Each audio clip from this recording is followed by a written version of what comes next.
లావు శ్రీకృష్ణదేవరాయలు అను నేను లోక్సభ సభ్యునిగా ఎన్నికైనందున శాసనం ద్వారా నిర్మితమైన భారత రాజ్యాంగం పట్ల నిజమైన విశ్వాసం, విధేయత చూపుతానని, భారతదేశ సార్వభౌమత్వాన్ని, సమగ్రతను కాపాడుతానని, నా బాధ్యతలను శ్రద్ధాశక్తులతో మరియు అంతఃకరణ శుద్ధితో నిర్వహిస్తానని మనస్సాక్షిగా ప్రమాణం చేస్తున్నాను.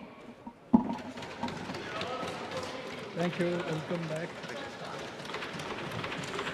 As it is 1 o'clock now. Signed. Okay. Well,